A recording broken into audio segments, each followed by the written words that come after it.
बिस्मिल्लाहिर्रहमानिर्रहीम। अस्सलाम वालेकुम। आज 27 जुलाई है और दिन है हफ्ते का। एक ऐसी खबर जिस पे कल रात को टॉक शोज़ होने चाहिए थे, जिस पे बहुत ज़्यादा बात होनी चाहिए थी, लेकिन वाज़ेह तौर पर नज़र आ रहा है कि ये खबर दबा दी गई। और ज़ाहिर है, आपको पता ही है कि जो हुकूमत है ये आवाम को तो जितना भी जलील कर रही है, ख्वार कर रही है, ख़ुदकुशियों पर मजबूर कर रही है, लेकिन एक चीज़ के लिए इनके पास बहुत पैसा है और वह है टीवी चैनल्स को पैसा दे के किसी खबर को, फेक न्यूज़ को चलवाना हो, किसी खबर को दबाना हो, किसी चीज़ का ब्लैकआउट करवाना हो, उसके लिए इस हुकूमत के पास बहुत पैसा है। लेकिन आज ये खबर रोज़नामा दुनिया में बड़ी तफसील से लगी हुई है और मैं हैरान हूँ कि कल रात इस पर क्यों बहुत ज़्यादा बात नहीं हुई।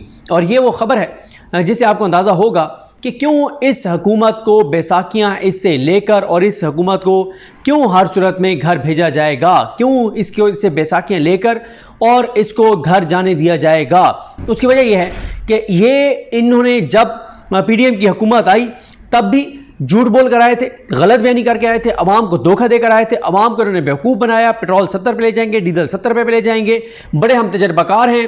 हालांकि पता तो वैसे ही था सबको, उस वक्त भी एक साजिश के तहत आपको पता ही है कि जैसे हुकूमत गिरी और इनको लाया गया और इनको इस मुल्क पर मुसल्लत किया गया और जो इन्होंने इस मुल्क के साथ तबाही फेरी उससे भी हमारी तसल्ली नहीं हुई। फिर हमने इनका तसलसल निगरान हुकूमतें लगाई और फिर उसके बाद दोबारा हम इनको लेके आए कि हमने कहा नहीं, ये ही मुल्क को संवारेंगे। और आज मुल्क को ये उस नहज पे ले आए हैं कि बार बार जिक्र करना पड़ता है कि बिजली के बिल सिर्फ उस नहज पे पहुंच गए हैं कि भाई भाई का गला काट रहा है। इस हद तक हालात जो है इस हुकूमत ने तबाही और बर्बादी की तरफ ले आए हैं। और इनका, मैंने आपको बताया कि हर मामला इनका झूठ का था। इन्होंने इमरान खान की हुकूमत को जब गिराया तो इन्होंने ये कहा कि जनाब इमरान खान ने दुनिया में तनहा कर दिया पाकिस्तान को, और पाकिस्तान को इतना तनहा कर दिया है क्या वो इसके अलावा कुछ चारा नहीं है। और मियाँ साहब की तो क्या बात है, पूरी दुनिया जो है वो मियाँ नवाज को बाहों में लेने के लिए तैयार खड़ी है और हम आएंगे। और उस वक्त झूठी स्टोरियां लगवाई गई थी अखबारों में, 40 से 45 अरब डॉलर की इन्वेस्टमेंट की स्टोरियां लगवाई गई थी। 2022 की बात कर रहा हूं। 2-3 रिपोर्टरों ने लगाया था कि 40 अरब डॉलर की इन्वेस्टमेंट आएगी। जनाब सऊदी अरब भी, पता नहीं सऊदी अरब से जहाज आएंगे और ऊपर पता नहीं डॉलर्स और उन अपनी करेंसी में लेके आएंगे, रियाल लेके आएंगे और पूरे पाकिस्तान पे रियाल और डॉलर्स की बारिश कर देंगे। चाइना है वो भी इंतजार कर रहा है कि मियाँ साहब आएँ, शहबाज शरीफ हुकूमत बनाएं और चाइना जो है ना वो जहाज भर भर के वहां से चाइनीज करेंसी के यहाँ पे भेजेंगे। और पूरी दुनिया इंतजार कर रही है कि कब शहबाज शरीफ वज़ीर-ए-आज़म बने, कब मियां नवाज शरीफ को रोल मिले और दुनिया सदके वारी और कुर्बान पाकिस्तान पे चली जाए। सब झूठ था, सब गलत बयानी थी, सब बकवास था। इन्होंने सिर्फ और सिर्फ धोखा दिया लोगों को और इन्होंने आज पाकिस्तान को जिस जगह पर ला खड़ा किया है वो मुझे आपको बताने की जरूरत नहीं है कि क्या है। अब कल जनाब एक कमेटी थी और उस कमेटी के इजलास की जो खबर लगी है, जो उसकी तफसीलात सामने आई हैं, एक दो चीज़ें तो इसमें चली हैं कल, लेकिन मुकम्मल तफसीलात जरा इसकी सुने तो फिर आपको पता चलेगा कि क्या कुछ कल कमेटी के इजलास में खौफनाक इंकशाफात किए गए हैं। और यही वजह है, देखें, अगर पाकिस्तान को आगे लेकर जाना है तो अवाम की जो राय है, अवाम के जो वोट है, उसके सामने सबको सरे तस्लीम खाम करना पड़ेगा। अवाम जिसको लाना चाहती है वो आएगा, तो उसके लोगों का उसके ऊपर एतमाद होगा। दुनिया भी कहेगी कि हाँ, पाकिस्तान में आप जो अवाम की नुमाइंदा हुकूमत है, हम उस हुकूमत से अगर डील करें, इन्वेस्टर भी कहेंगे कि हम उससे डील करें, हम इन्वेस्ट करें तो हमारी इन्वेस्टमेंट सिक्योर होगी।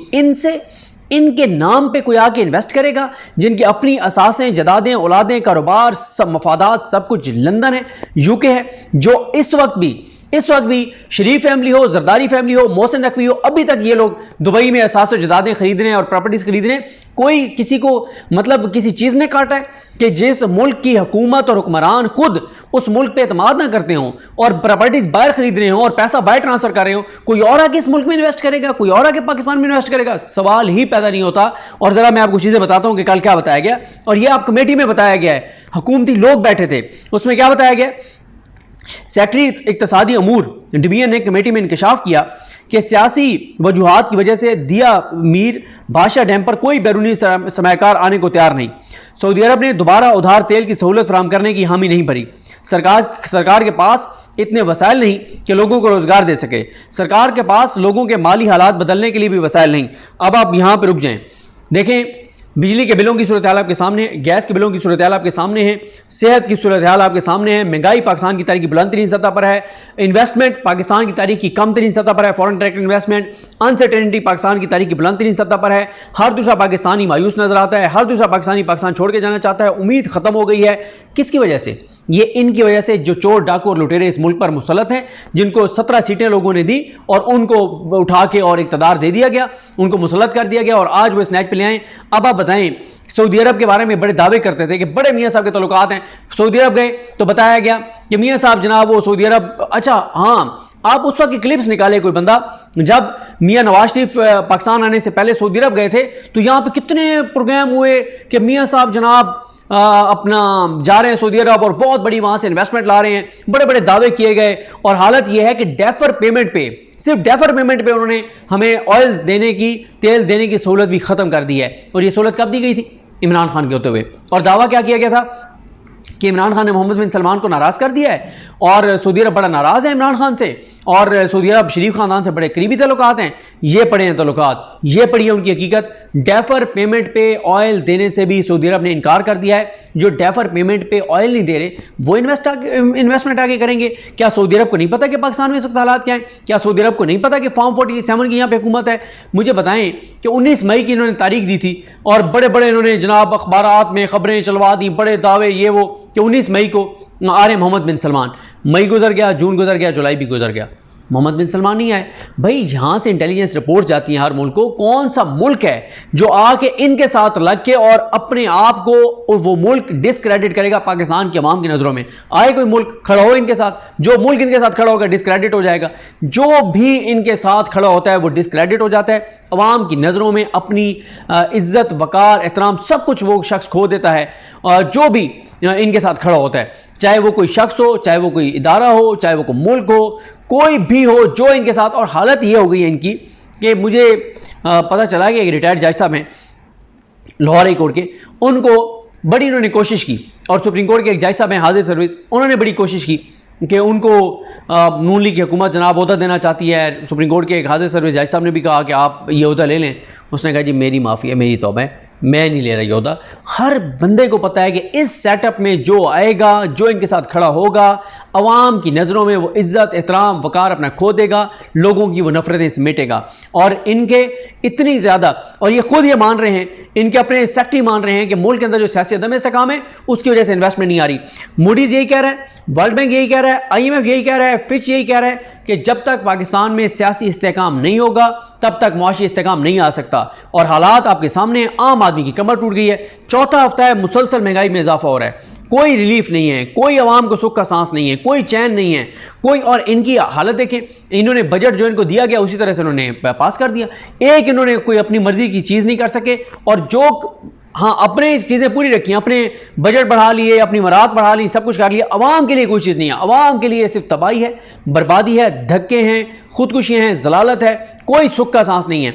इसलिए इस हुकूमत को जब तक ये हुकूमत घर नहीं जाएगी, जब तक अवाम की नुमाइंदा हुकूमत नहीं आएगी, जब तक जिस शख्स को कौम वोट दे रही है, जिस शख्स को कौम लाना चाहती है, जब तक वो नहीं आएगा तो कैसे लोगों का एतमाद बहाल होगा? ओवरसीज़ पाकिस्तानी देख लें ना, वहाँ से आपको पैसा आ रहा है। आप यहाँ पे देखें, कई हमें प्रॉपर्टी वाले जो काम करने वाले मिलते हैं, वो कहते हैं कि ओवरसीज़ पाकिस्तानी जिन्होंने 30-30, 40-40 लाख रुपया दिया हुआ था, उन्होंने किसने देना बंद कर दिया। उन्होंने कहा कि आपको हमने ये बख्श दिए 30-40 लाख रुपया, हमें ज़रूरत ही नहीं है, हमारी तौबा है, आप हमारे प्लाट कैंसिल करें, ये 30 लाख 40 लाख हमें ज़रूरत ही नहीं है, ये रखें आप, हमारी तौबा है, हम कोई इन्वेस्टमेंट पाकिस्तान नहीं भेज रहे। ये हालात हैं, कोई इन पे एतमाद करने को तैयार नहीं है, ना कोई मुल्क इन पे एतबार करने को तैयार है, ना कोई बिजनेसमैन बाहर एतमाद करने को तैयार है, ना कोई इन्वेस्टर एतमाद करने को तैयार है, ना ओवरसीज़ पाकिस्तानी इन पे एतमाद करने को तैयार हैं। इतने डिसक्रेडिट लोग हैं ये कि कोई इन पे एतबार, और क्यों ना जिनका इस पाकिस्तान के ऊपर जिनका एतमाद खुद नहीं है, जिन हुक्मरानों का, उनके ऊपर दुनिया की कौन सी कुव्वत, कौन से लोग आके और इनके ऊपर एतमाद करेंगे? उसके बाद ही क्या बताया गया कि गुज़िश्ता साल 9.81 अरब डॉलर कर्ज मिला, जो टारगेट था वो 17.61 अरब डॉलर था। यानी जितना टारगेट था कि इतना हमने बैरूनी कर्जा लेना है, उससे आधा कर्जा मिला है। और इस साल, ये जो माली साल है, 20 अरब डॉलर पाकिस्तान ने कर्जा वापस करना है। अब आप बताएं, जब पिछले साल इनको मिला है, जिसमें निगरान हुकूमत भी इनकी शामिल थी, और उस वक्त अगर इनको आधा मिला है तो अब इनको 20 अरब डॉलर कौन देगा? अब तो और ज़्यादा डिस्क्रेडिट हो गए। उसके बाद जनाब बताया गया है कि तसल्ली ज़रूर दी गई है कि रवां माली साल दिया मीर भाषा डैम के लिए एक्सटर्नल फिनेंसिंग का इंतजाम हो जाएगा, 9 अरब डॉलर का कर्ज रोल ओवर कराया जाएगा। आगे सुने जनाब, सैलाब ज़दगान के लिए 10 अरब डॉलर के वायदे हुए, लेकिन अब तक सिर्फ 3 अरब डॉलर मिले हैं। ये भी बताएं कि 3 अरब डॉलर कहाँ गए? 3 अरब डॉलर भी तो बड़ी रकम है, ये कहाँ गए 3 अरब डॉलर? इसका भी आज तक कोई पता नहीं है। और ये जनाब कौमी असम्बली की कायमा कमेटी पर इक़्तिसादी अमूर को ब्रीफिंग देते हुए सेक्रेटरी इक़्तिसादी अमूर ने ये सारी बातें बताई हैं, और उन्होंने कहा है कि दिया मीर भाषा डैम पर सिर्फ तरक्याती प्रोग्राम से फंड्स इस्तेमाल हो रहे हैं। और उन्होंने कहा है कि सेक्रेटरी साहब ने बताया है कि एक वो कर्ज है जो हुकूमत खुद बैंकों से ले रही है, दूसरा कर्ज वो होता है जिसकी गारंटी हुकूमत लेती है। कई सरकारी महकमे कर्ज लेते हैं जिस पर हुकूमत जो है वो गारंटी देती है। और उसके बाद कोई NGOs का जिक्र होता रहा, और फिर उसके बाद तफसीलात सारी बताई गई हैं। ये जनाब कल बताया गया। अब हुकूमत के अपने सेक्रेटरीज आकर बता रहे हैं कि ना इन्वेस्टमेंट आ रही है, जो पहले से सहूलियात सऊदी अरब ने दी हुई थी वो भी उन्होंने वापस ले लिया, डेफर पेमेंट में वो नहीं दे रहे, और जो इमरान खान के दौर में उन्होंने सहूलत दी थी, और वो कह रहे हैं कोई पैसा नहीं है, और वो कह रहे हैं सियासी अदम इस्तेकाम की वजह से कोई इन्वेस्टर पाकिस्तान आने को तैयार नहीं है। ये है इनके अपने घर से आने वाली गवाही। और अब मैं आपको कुछ चीज़ें बताता हूँ जो कल शहबाज राना साहब ने अपने प्रोग्राम में, आपको पता है इकॉनमी की जब बात होती है तो शहबाज राना साहब की और मेहताब हैदर साहब और इनका हवाला देना पड़ता है, खलीक कियानी साहब और ये जो इकॉनमी के रिपोर्टर्स हैं। और वैसे ये दुनिया न्यूज़ में मेखला मुदस्सिर जो हैं रिपोर्टर हैं जो इकॉनमी को कवर करते हैं, रोज़नामा दुनिया में शायद ये उनकी खबर होगी, और न्यूज़ एजेंसीज़ भी साथ शामिल हैं इसमें। उसके बाद आते हैं जनाब कि शहबाज राना साहब कहते हैं कि पाकिस्तानी वज़ीर ख़जाना जो चाइना गए कि 17 अरब डॉलर के कर्जे की जो वापसी है उसकी मुद्दत बढ़ाई जाए, 10 साल में हमने वो वापस करना है। ये IPPs के हवाले से है, कुछ और भी होगा। तो ये जो अभी है ना 17 अरब डॉलर स्पेसिफिक, उसका वो कह रहे हैं कि 10 साल से आप इसकी मुद्दत जो है वो 15 से 18 साल की कर दें। और जो दूसरा है वो ये है कि जो सूद है वो डॉलर्स की बजाय चीनी करेंसी में जो है वो लिया जाए। और तीसरा जो है वो ये है कि सूद जो है वो कम भी किया जाए। फिर शहबाज राना साहब बता रहे हैं कि बिजली का फी यूनिट वैसे 33 रुपये का है, लेकिन टैक्स डालकर और 70 रुपये में आपको पड़ेगा। वैसे 33 रुपये का है, टैक्स डाल के आपको 70 रुपये में पड़ेगा। और ये जो 33 रुपये है उसमें से भी 18.5 रुपये फी यूनिट कैपेसिटी पेमेंट है, और जो बिजली पैदा करने के लिए एनर्जी कास्ट है वो 11 रुपये फी यूनिट है, 3 रुपये डिस्ट्रीब्यूशन कंपनी का है। और ये सारी सूरत हाल है। अब पाकिस्तान ने कहा है, वहाँ जो IPPs हैं जिन्होंने चाइनीज़ जिन्होंने लगाए हैं, उनको कहा है कि पहले पॉलिसी है टेक और पे पॉलिसी, कि आप बिजली लेनी है लें, नहीं तो पे आपने करना है, वो कैपेसिटी चार्जेस। इसको बड़ा अच्छा समझाया इमरान रियाज खान साहब ने, आपने उनका वो क्लिप देखा होगा जिसमें उन्होंने बताया है कि अगर कोई थैला है मिसाल के तौर पर, उसमें 16 किलो कोई चीज़ आती है और आप उसमें 1 किलो डलवाएंगे तो पैसे आप 16 किलो के देंगे। क्यों? वो कहेंगे इसमें आते 16 किलो हैं। ये है कैपेसिटी चार्जेस। फिर एक और बड़ा अच्छा वो लतीफ़ा चल रहा है सोशल मीडिया के ऊपर कि एक आदमी टिकट लेने गया बस का, और टिकट था 3000, तो उसको कहा गया कि 1.5 लाख रुपए दे दें। उसने कहा यार 1.5 लाख किस बात का दे दूं, मैं एक सवारी हूँ, 3000 टिकट है। उन्होंने कहा नहीं, क्योंकि गाड़ी में गुंजाइश जो है वो 50 सवारियों की है, आप अकेले हैं तो बाकी 49 के भी पैसे आप दें। ये है कैपेसिटी चार्जेस जो ये जुल्म कर रहे हैं। और आगे मैं आपको बताता हूँ कि ये जुल्म किसने किया, थोड़ी सी इस पर बात करेंगे, बाकी इस पर तफसील से भी बात करनी चाहिए। तो अब इन्होंने उन्हें कहा है कि जनाब IPPs को कि आप आ जाएं टेक एंड पे, लेकिन वो इनसे बात करने को तैयार नहीं है। यानी ये कह रहे थे टेक एंड पे का ये है कि हम आपसे जितनी बिजली लेंगे उतने पैसे देंगे। उन्होंने कहा नहीं, जितनी हमारी सलाहियत है उतने आपने हमें कैपेसिटी चार्जेस देने हैं, बिजली वो पैदा करें ना करें। आगे आपको कुछ बताता हूँ। ये शहबाज राना साहब ने यह भी कहा कि 2015 में इन्होंने झूठ बोला था कि सरमायाकारी है, लेकिन अब ये वाज़ेह हो रहा है कि सरमायाकारी नहीं थी, बल्कि ये थी ये कर्जा था। उसके बाद कमरान यूसुफ साहब ने हवाला दिया कि ब्लूमबर्ग ने कहा है कि पाकिस्तान अगर दरामदाद पर जो कदंगने हैं, पाबंदियाँ हैं, वो ख़त्म कर दे तो डॉलर जो है वो 350 रुपये पे पहुंच जाएगा। गो के इशफाक तौला साहब प्रोग्राम में थे, उन्होंने इस इत्तेफाक नहीं किया ब्लूमबर्ग की इस रिपोर्ट से। उसके बाद आ जाए जनाब जो पहले ही शहबाज राना साहब ने सारा वो बताया था फिच वाला, वो चले मैं दोबारा हवाला नहीं देता, वो मैं एक वीडियो में तफसील से बता चुका हूँ। और इसके अलावा जनाब जो अरशद एच अब्बासी साहब हैं, उन्होंने जो दुनिया न्यूज़ पे अदील बड़ाई साहब को इंटरव्यू दिया है, और जो एक दुनिया न्यूज़ ने इन्वेस्टिगेटिव स्टोरी भी की है इस पे कि 1 साल में जो हुकूमत ने 1929 अरब रुपए बिजली घरों को दिए हैं बग़ैर बिजली ख़रीदे। यानी 1929 अरब रुपए, 1929 अरब कहना आसान है, ये पैसे दिए हैं हुकूमत ने IPPs को, बिजली घरों को, और इसके बदले 1 यूनिट भी नहीं लिया। टोटल किए हैं उनको 3100 अरब पे किए।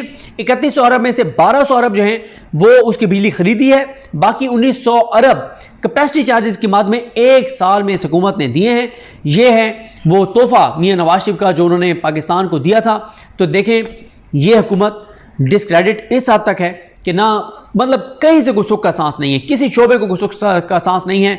इंडस्ट्री बंद है, कारोबार बंद हैं, लोग तबाह हाल हैं, मायूसी है, अंधेरा है, और लिहाजा अब इसका हल एक ही नज़र आ रहा है, और वो ये है कि अवाम की जो राय है, अवाम ने जिसको वोट दिया है उन्हीं को आने दिया जाए। और वो ज़ाहिर है, जब लोगों ने जिस पे एतमाद किया है, जिसको वोट दिया है, तो कल को अगर वो कोई अवाम से कुर्बानी भी मांगते हैं तो अवाम देंगे कि हमने खुद इनको वोट दिया।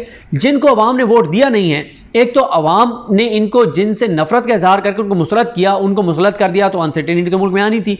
दूसरी वजूहत ये हैं कि जो अवाम के वोट से आए नहीं हैं वो अवाम के लिए क्यों डिलीवर करेंगे? उनको तो आज भी अपनी करप्शन, लूट मार, अपने असासे जदादें, अपनी बका, अपने इक़्तिदार, उनसे उनका मतलब है। तो चीज़ें जो हैं वो, मैं तो कॉन्फिडेंट हूँ कि चीज़ें बदल रही हैं, और डील शील वाला कोई चक्कर नहीं है। सिंपल बात यह है कि जो मैं 50 से ज़्यादा चैलेंजेस बता चुका हूँ पाकिस्तान के इदारों के लिए, 50 से ज़्यादा चैलेंजेस हैं, उनमें से 95% चैलेंजेस जो हैं वो सिर्फ इमरान खान से लड़ाई की वजह से हैं।